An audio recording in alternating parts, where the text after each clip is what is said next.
আজকে আমরা অনুশীলনী 3-এর 13 নং অঙ্কটির সমাধানটি দেখব। প্রথম, একটি ত্রিভুজাকৃতির ভূমি 24 মিটার ও উচ্চতা 15 মিটার 50 সেন্টিমিটার হলে এর ক্ষেত্রফল নির্ণয় করো।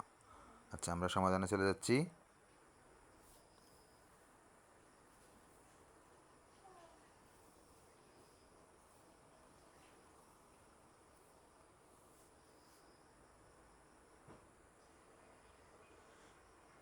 ত্রিভুজ আকৃতি ক্ষেত্রের ভূমি কত দেওয়া আছে? 24 মিটার।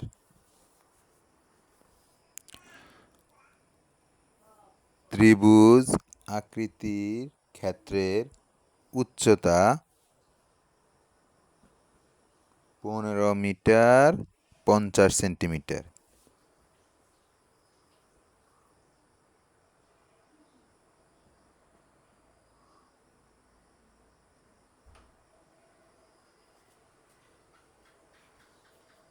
এবার আমরা এই 50 সেন্টিমিটারটাকে মিটারে নিয়ে যাব। তাহলে আমাদের কি করতে হবে? যে আমরা জানি কি 1 মিটার সমান কত? 100 সেন্টিমিটার। তাহলে এটাকে কত দিয়ে ভাগ করতে হবে? 100 দিয়ে ভাগ করতে হবে।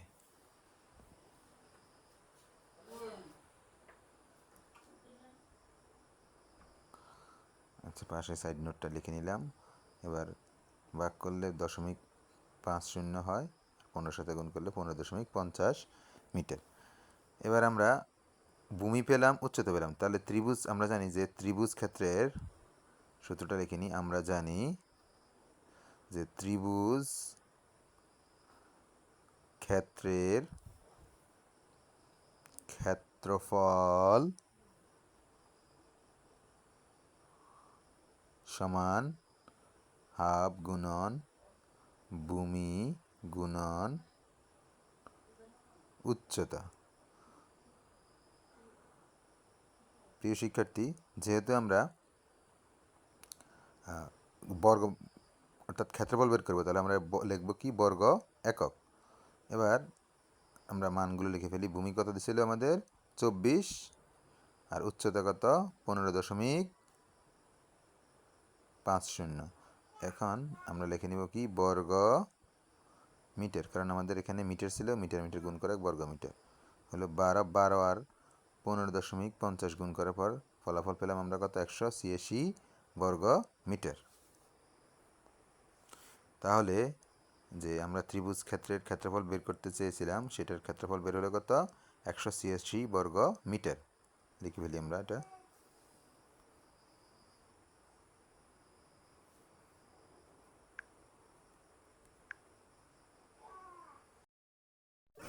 এবার আমরা 14 নং অঙ্কটির সমাধান দেখব।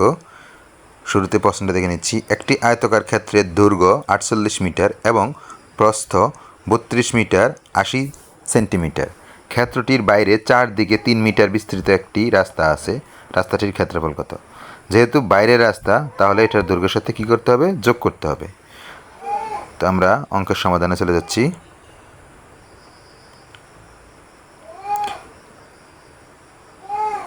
একটি আয়তাকার ক্ষেত্রের দৈর্ঘ্য 48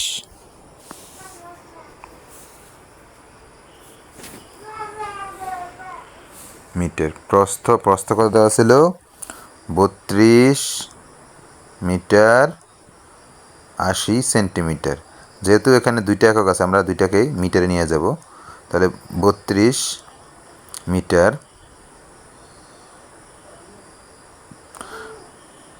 আর 80 সেন্টিমিটারকে আমরা মিটারে নিতে গেলে 100 দিয়ে ভাগ করতে হবে। তাহলে এটা মিটার হয়ে যাবে। ব্র্যাকেটে সাইড নোটটা লিখে নিই। 1 মিটার সমান 100 সেন্টিমিটার। এবার হয়ে গেল কত? 32.80 মিটার।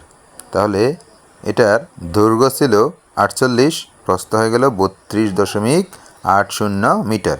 এবার ক্ষেত্রফল নির্ণয় করব আমরা। ক্ষেত্রফল কি জানি আমরা? দৈর্ঘ্য গুণন প্রস্থ।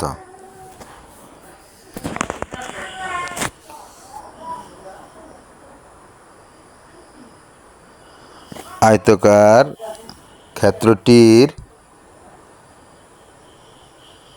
ক্ষেত্রফল, তাহলে দৈর্ঘ্য কত? 48 আর প্রস্থ কত ছিল? 32.80। তাহলে এটা আমরা গুণ করি বর্গ মিটার। গুণ করার পর, গুণটা আমরা আগেই করে রাখলাম, তারপর ফলাফলটা দেখি কত হয়।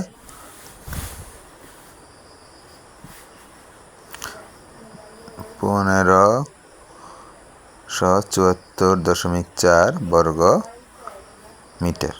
এটা হচ্ছে আমাদের রাস্তা ছাড়া ক্ষেত্রফল, অর্থাৎ শুধু আয়তকার ক্ষেত্রটির ক্ষেত্রফল। এবার আমরা রাস্তা সহ প্রথমে দৈর্ঘ্য বের করব। তাহলে লিখি রাস্তা সহ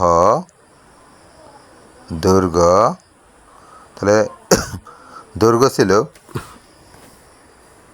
48। তাহলে রাস্তা দুই দিকে তাকায়, 3 মিটার করে রাস্তা চওড়া। তাহলে 3 + 3, তাহলে কত হলো? 48 + 6, 54 মিটার। একইভাবে আমরা লিখি রাস্তা সহ প্রস্থ। তো প্রস্থ কত ছিল? 32.80 যোগ 3 যোগ 3, যাতে প্রস্থের দুই দিকেও রাস্তা আছে, তার জন্য 32.8 যোগ 6 যোগ করলে কত হয়ে যাবে? 38.8।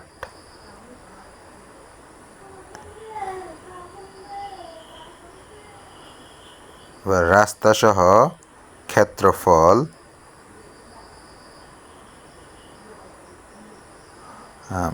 এখানে দৈর্ঘ্য বেড়েছিল 54, প্রস্থ 38.8।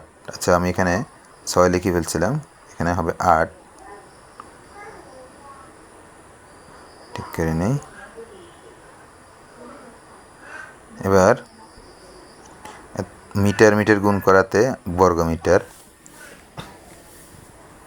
তাহলে এই দুটা 54 এবং 38.8 এর গুণফল 2095 দশমিক